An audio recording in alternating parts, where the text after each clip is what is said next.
mental ou conscience. Conscience inférieure, pseudo-conscience, donc le mental,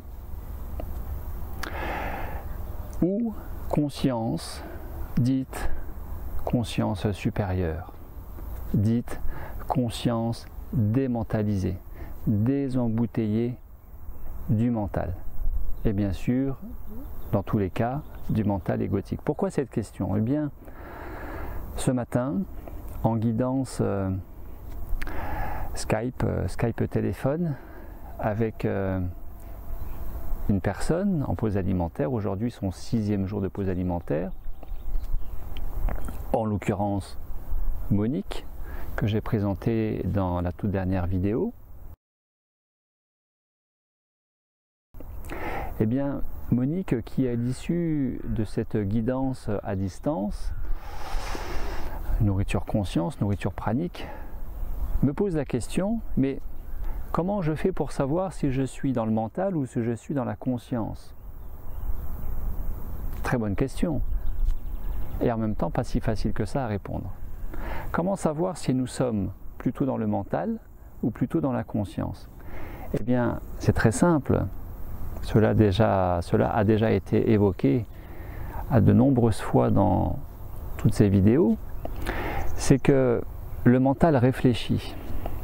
D'une part, le mental décortique, analyse, et le mental, il est dans une volonté de faire ou de ne pas faire, avec plutôt une déconnexion de l'ensemble des éléments nous constituants,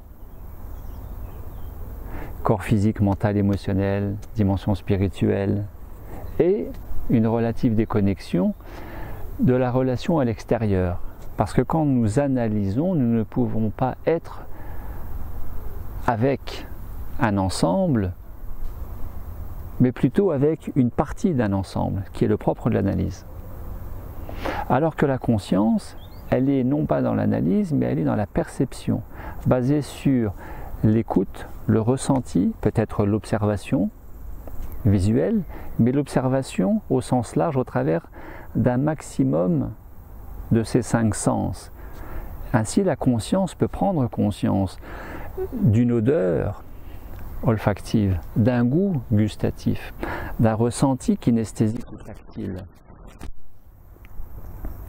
Ainsi, c'est très simple, il me semble, et réponse pas forcément exhaustive pour autant, ce qui va différencier fondamentalement le fait d'être en activité mentale ou en activité, entre guillemets, activité conscience, puisque la conscience c'est un état d'être, le mental c'est plutôt un état de faire. Eh bien, 2 choses. La présence, qualité de présence au présent avec soi-même, de façon globale, holistique, quantique. Non plus identifié à la matière, à l'objet, et donc à l'apparence des choses perçues par les organes des sens, ce qui va renforcer, nourrir le mental. Autrement dit, pour le mental, un arbre, c'est un arbre. Une couette, c'est une couette. Une prune, comme on voudra. Une prune ou couette. Mais pour la conscience, l'arbre est bien plus qu'un arbre. C'est aussi quelque chose de plus subtil, plus profond, en fonction des perceptions que vous avez relatives à la conscience, à une amorce de conscience, à une demi-conscience, à une présence plus ou moins encore marquée du mental qui occulte la conscience, etc., etc. Ainsi, quand vous voyez un arbre, peut-être percevez-vous aussi son aura lumineuse, son aura éthérique, son émanation énergétique qui apparaît autour de l'arbre, mais aussi au-dessus de la forêt d'arbres. Ainsi, certaines personnes voient et d'autres ne voient pas. Et ça me fait penser à Anna, qui pour elle, de percevoir le halo de lumière qui est autour des lampadaires le soir dans la rue, était convaincue que tout le monde voyait ça. Comme tous les enfants sont convaincus que ce qu'ils perçoivent, eh bien les adultes le perçoivent aussi, pas forcément. Et je me suis amusé de nous retrouver dans la rue avec Anna et moi et d'interpeller la première personne qui arrivait, un jeune homme d'une trentaine d'années, et spontanément de lui demander, puisque la nuit était tombée, s'il percevait quelque chose au-delà du lampadaire et de l'ampoule qui était allumée dans le lampadaire en regardant vers le ciel. Et lui de me dire, ben oui, je perçois la lumière, l'ampoule allumée, le lampadaire, ça éclaire, je vois. Alors je lui ai demandé de façon plus précise, est-ce qu'il percevait quelque chose autour de la lumière, autour du lampadaire? Non. Alors je lui ai demandé de façon plus précise s'il percevait un halo lumineux autour de l'ampoule éclairée, allumée. Non. Alors je lui ai demandé encore une fois, de façon plus précise, pour aller sur un niveau plus profond de perception et relatif à un état de conscience qui permet de percevoir ces choses, s'il percevait ces couleurs, rouge, orange, vert, bleu, en dégradé autour de l'ampoule allumée dans le lampadaire. Non. Voilà. Ainsi, en fonction de votre état toxinique, d'imprégnation toxine, relatif à l'alimentation, aux métaux lourds, aux émotions, aux pensées limitantes, etc., etc., et à votre degré de conscience,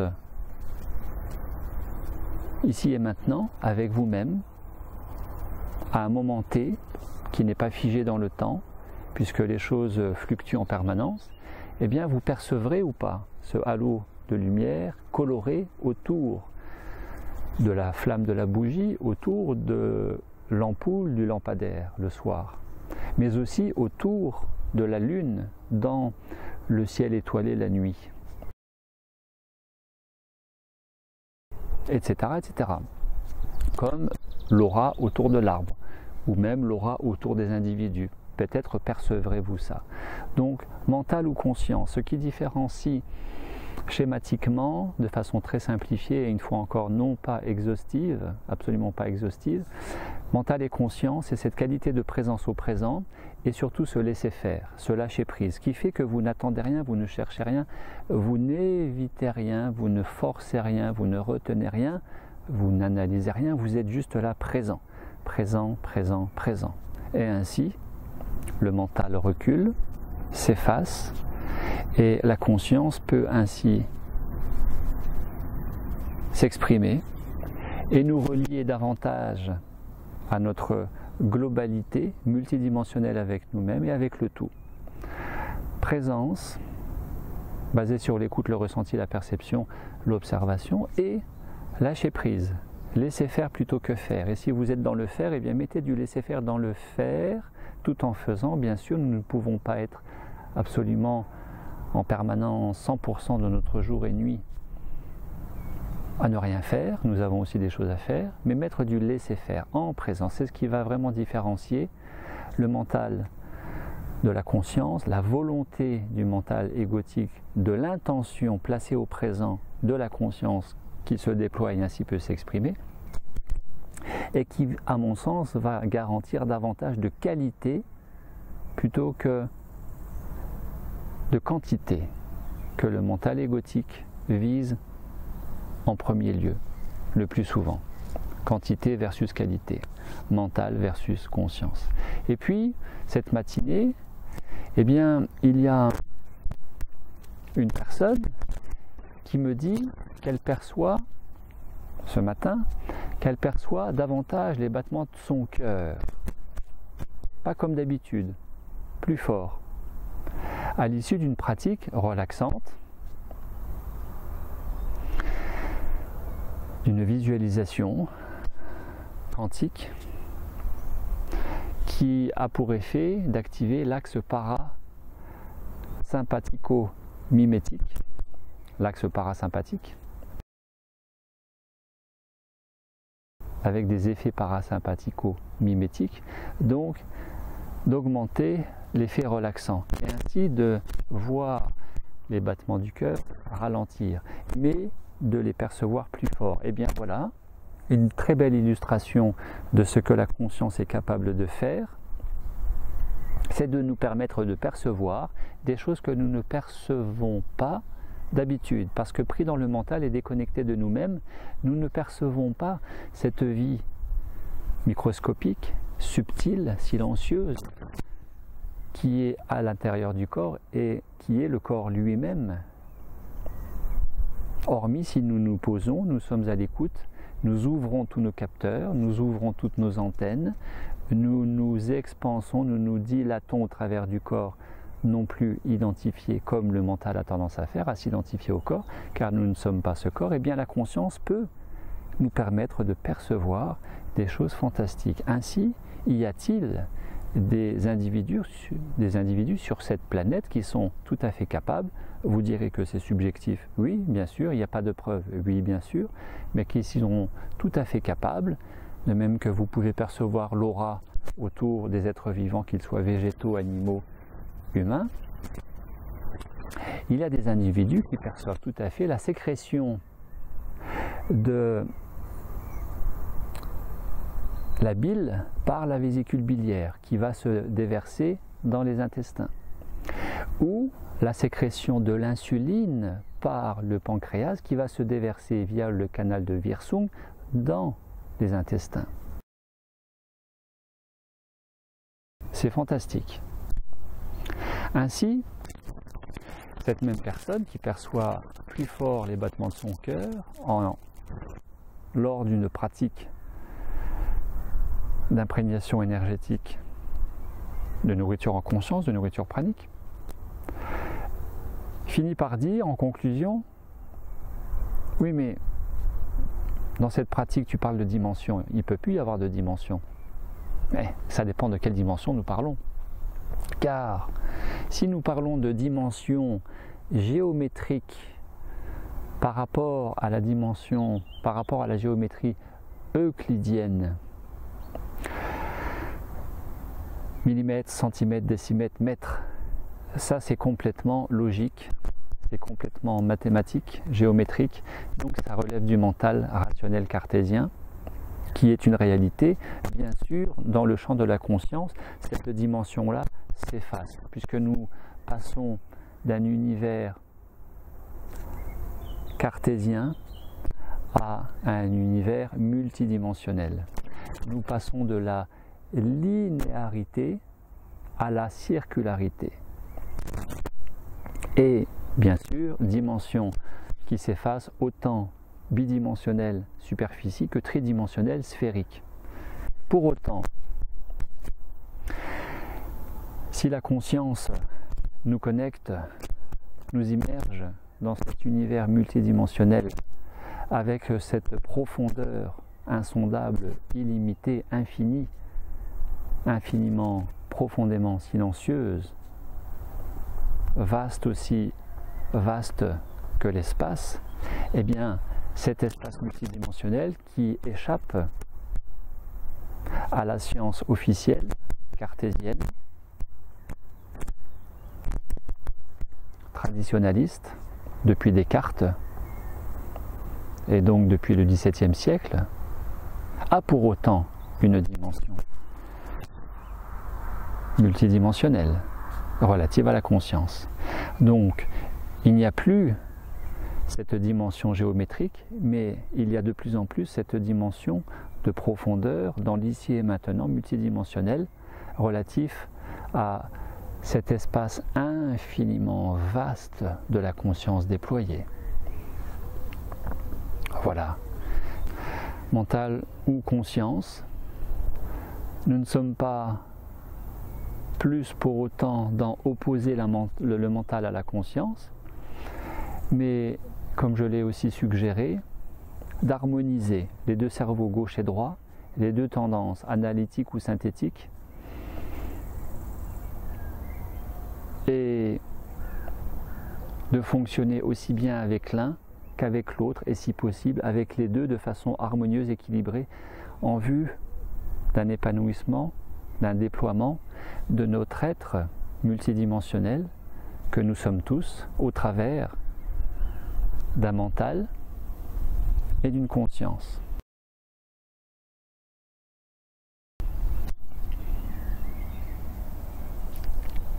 Lesquels harmonisés relèvent de ce qu'on appelle une synchronisation des deux hémisphères cérébrales. Car synchronisation des deux hémisphères cérébrales qui existe, il y a aussi cette polarité, pas simplement au niveau neurologique, les deux hémisphères cérébrales, mais aussi polarité de notre corps et de notre être tout entier. Être tout entier, polarisé comme l'univers est polarisé, pôle sud, pôle nord, proton, neutron, chaud-froid, jour-nuit, plein-vide, etc., etc. Merci à la conscience, merci au mental de nous amener ce message de l'équilibre, de l'harmonie, de ces deux polarités qui ne peuvent plus, dans l'optique de la conscience, s'opposer comme des opposés, mais plutôt se compléter comme jour et nuit, comme lumière et ombre. Ce qui est le propre de la conscience déployée, au-delà des limites perçues comme telles par le mental, du corps physique, du corps mental, du corps émotionnel. Se déployer au-delà des croyances qui nous limitent à chaque instant dans notre quotidien, relatif à qui nous croyons être et que nous ne sommes pas en réalité. Nous ne sommes rien de tout cela, nous sommes en réalité conscience, conscience infinie, vaste, libre, joyeuse.